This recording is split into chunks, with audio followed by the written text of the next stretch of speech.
నమస్తే, నేను మీ జయ. ఈరోజు ఈ వీడియోలో మనం హెచ్ఎంపివి వైరస్ గురించి డిస్కస్ చేద్దాం. చైనాలో డిసెంబర్ 25న మొదలైన ఈ వైరస్ అక్కడ తీవ్ర రూపం దాల్చింది. అలానే అక్కడ ప్రజలంతా కూడా అప్రమత్తం అవటం, హాస్పిటల్ పాలవటం కూడా మనం గమనిస్తూ ఉన్నాం. అయితే భారత్లోకి వచ్చిందా అంటే అవునని అంటున్నాయి మన లెక్కలు. ఎందుకంటే ప్రజెంట్ ఈ రోజుకి చూసుకుంటే ఒక 2 కేసులు నమోదైనట్లుగా తెలుస్తోంది. కేవలం ఈ వీడియో ద్వారా ఎలాంటి జాగ్రత్తలు తీసుకోవాలి అనే ఒక అవేర్నెస్ క్రియేట్ చేయటం కోసమే చేస్తున్నాను తప్ప భయపెట్టే ఉద్దేశం మాకు ఏమాత్రం లేదండి. కాబట్టి సీనియర్ మోస్ట్ డాక్టర్స్ యొక్క సలహాలు, సూచనలు అందించే ప్రయత్నంలో భాగమే ఈ వీడియో చేస్తున్నాను. ఈరోజు నాతో పాటుగా ఫోన్లో మాట్లాడటానికి డాక్టర్ మువ్వా శ్రీనివాస్ గారు ఉన్నారు. ఒకసారి ఆయనతో మాట్లాడదాం.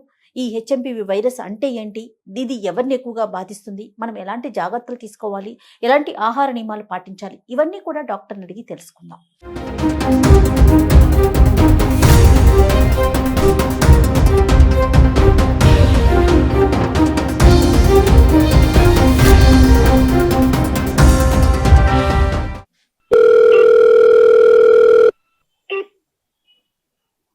నమస్తే శ్రీనివాస్ గారు.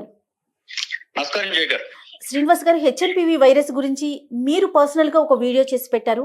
బట్ మీతో డైరెక్ట్గా మాట్లాడదాం అనుకున్నా కానీ నాకు సమయం కుదరక, అంటే మీరు క్లినిక్ వెళ్ళిపోయారు కాబట్టి ఫోన్లో మాట్లాడుతున్నాను. మన ఇద్దరం కూడా కలిసి ఒక వీడియో చేసే ప్రయత్నం చేద్దాము. ఏంటంటే ఈ హెచ్ఎంపివి వైరస్ అంటే మనం ఎంతవరకు అప్రమత్తంగా ఉండాల్సిన పరిస్థితి ఉందంటారు డాక్టర్ గారు? మొదటగా అండి, హెచ్ఎంపివి వైరస్ అనేది చైనాలో మాత్రమే ప్రస్తుతానికి అది మిగతా ఇతరత్ర ఏ దేశాల్లో కూడా ఇప్పుడు దాకా రిపోర్ట్ కాలేదు. చైనాలో కూడా ఉత్తర భాగంలో 14 డిస్ట్రిక్ట్స్ లో మాత్రం ఇది ఉందని చెప్పేసి ప్రస్తుతానికి రిపోర్ట్స్ ఉన్నాయి. అక్కడ ఎక్కడైతే ఉన్నదో అక్కడ హాస్పిటల్ అడ్మిషన్స్ ఎక్కడైతే ఎక్కువగా ఉన్నాయో చైనాలో కూడా ఇప్పుడు దాకా లాక్డౌన్లు కానివ్వండి, సివియర్ హెల్త్ అలర్ట్ కానివ్వండి, ఇప్పుడు దాకా వాళ్ళు చేసినట్టుగా మనకి ఎక్కడ కూడా వార్తల్లో లేదు. రైట్. సో అది ఇండియాకు వస్తే ఏమిటి అనేది నెక్స్ట్ క్వశ్చన్.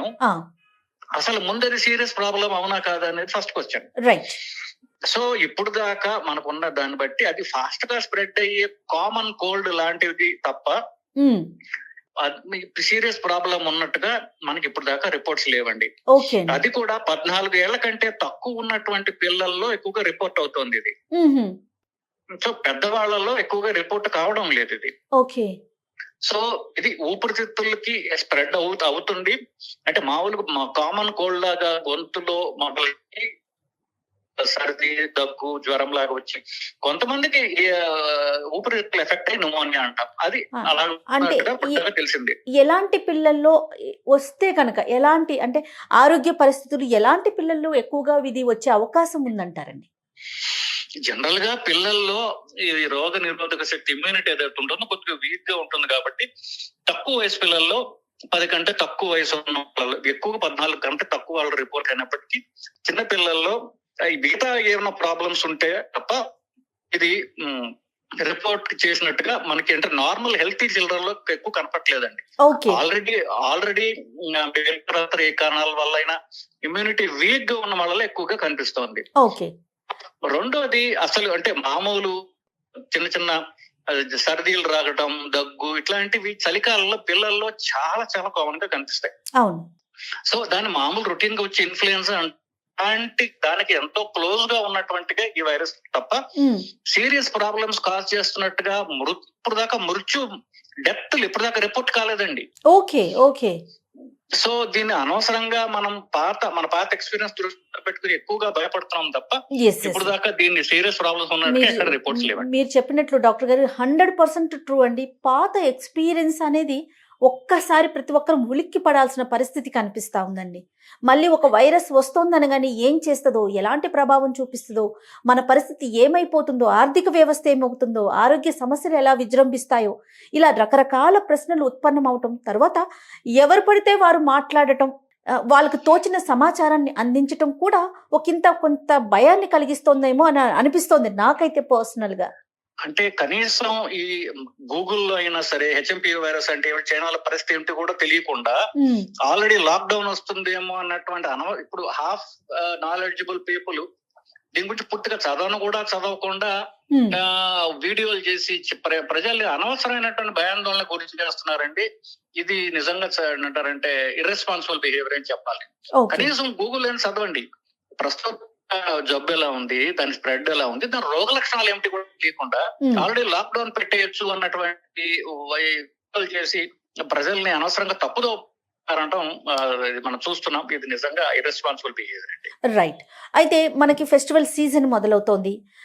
సోషల్ గ్యాదరింగ్స్ అనేవి ఎక్కువగా జరుగుతూ ఉన్నాయి. వీటికి సంబంధించి అంటే ఒకవేళ మనం తగిన జాగ్రత్తలు తీసుకోవాలి అంటే కనుక మీరు ఎలాంటి సలహాలు సూచనలు చేస్తారు మువ్వ గారు? ఇప్పుడు మామూలు ఈ హెచ్ఎంపి వైరస్ పక్కన పెట్టి కాలంలో వచ్చేవి గట్టిగా మన వైరసెస్ అయితే డిసెంబర్ చివరి 2 వారాల్లో చూసామండి. అది జ్వరం దాకా రావడము, జ్వరం 4 రోజులు తగ్గకపోవడము, జలుబు తగ్గిపోతుంది. ఆ జలుబు తగ్గిపోయిన తర్వాత కూడా, జలుబు అంటే సర్ది తగ్గిపోయిన తర్వాత దగ్గు తగ్గకుండా 10 రోజులు 12 రోజులు దగ్గు కంటిన్యూస్ గా ఉండడం అనేది చాలా వాళ్ళు 1 month 2 months కూడా కంటిన్యూ అయిన వాళ్ళని నేను చూశాను డాక్టర్ గారు. ఎస్. సో ఇది అంతా కూడా ఇంకొకళ్ళ దగ్గిన తర్వాత గాలిలో ఉన్నటువంటి తుంపరలు ఇట్లాంటివి మనం పేల్చడం ద్వారా వచ్చేది. సో మీరు చెప్పింది ఏంటి, ఎప్పుడైతే జన సాంద్రత, జన సమూహాలు ఉంటాయో సర్కమ్స్టాన్సెస్ లో స్ప్రెడ్ అవుతుంది. కాబట్టి మనం అలాంటి చోట్లకి వెళ్ళేటప్పుడు లేదా క్లోజ్డ్ స్పేసెస్, లిఫ్టుల్లో, బస్సుల్లో, ట్రైనుల్లో ఇట్లా ప్రయాణం చేసేటప్పుడు మనకి మనం కాపాడుకోవడం అనేది అది బేసిక్ అంటే మనకి కాపాడుకోవడానికి బేసిక్ ఇదన్న. ఫర్ ఎగ్జాంపుల్ ముక్కుకి మాస్క్ వేసుకోవడం అనేది బేసిక్ థింగ్ కదా. అది మనం మళ్ళీ ప్రశ్న అవసరం మనకి రాకూడదు అనేటటువంటి తెలుసుకోవాలి. తర్వాత ఆహారం విషయంలో ఎలాంటి జాగ్రత్తలు తీసుకోవాలండి? ముందు ఎవరైతే ఎట్ రిస్క్ ఉన్నారో, ఎట్ రిస్క్ అంటే ఊపిరితిత్తులు ఆల్రెడీ చేయనటువంటి పెద్దవాళ్ళు, సిగరెట్ తాగే వాళ్ళు, లేదా టీబీగా ఇతరత్ర ఏ జబ్బులు వాళ్ళు ఊపిరితిత్తులు డ్యామేజ్ అయిన వాళ్ళు, కొంచెం ఇమ్యూనిటీ ఆల్రెడీ వీక్ గా ఉన్నటువంటి వయసు పెద్ద ఉన్న వాళ్ళు, 75 వయసు దాటిన వాళ్ళు, ఇలాంటి వాళ్ళు కొంచెం వాళ్ళ ఆరోగ్యాన్ని జాగ్రత్తగా చూసుకోవడం అనేది అవసరం. ఒకటి మాస్క్ వేసుకోవడం, రెండవది మనం ప్రతి సంవత్సరం చెప్తూనే ఉన్నాం, ఇమ్యునైజేషన్ అనేది తీసుకోవడం అవసరం. ఇప్పుడు దాకా తీసుకోకపోతే కనీసం ఇప్పుడైనా తీసుకోండి, మీరు ఊపిరితిత్తులు మీరు కాపాడుకోవచ్చు. మూడోది మీరు చెప్పినటువంటిది, తన శారీర దారుఢ్యం మనం మెయింటైన్ చేసుకోవాలనుకుంటే మనం ప్రోటీన్ ఫుడ్ ఎక్కువ తీసుకుంటూ ఉండడం, శారీరక ఇమ్యూనిటీ మెయింటైన్ చేసుకోవడానికి ప్రోటీన్స్ అవసరం కాబట్టి ప్రోటీన్ రిచ్ ఫుడ్ మనం చాలా సార్లు వీడియోలో మనం డిస్కస్ చేసాం. ఇట్లా తీసుకుంటూ ఉండడం, తను కాపాడుకోవడం, ఈ 3 అంశాలు ముఖ్యమైన అంశాలు. ఏ సిచ్యువేషన్ ఉంటే, అంటే జ్వరం కానీ జలుబు కానీ ఇలా వచ్చినప్పుడు ఏ సిచ్యువేషన్ ఉన్నప్పుడు దాన్ని మనం సీరియస్ కండిషన్ గా పరిగణించాలి, ఎప్పుడు కన్సల్ట్ చేయాలంటారు?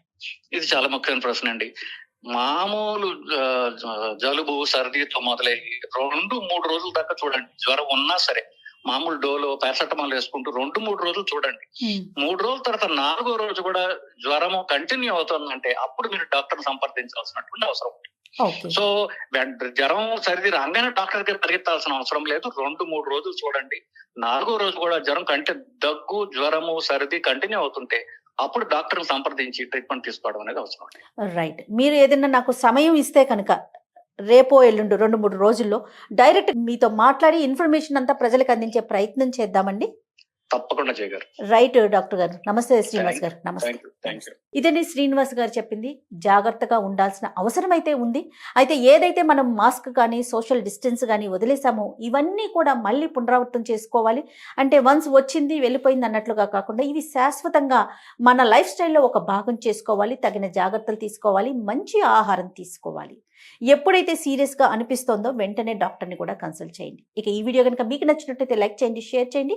మరిన్ని ఇంట్రెస్టింగ్ అప్డేట్స్ కోసం సుమన్ టీవీని సబ్స్క్రైబ్ చేసుకోండి.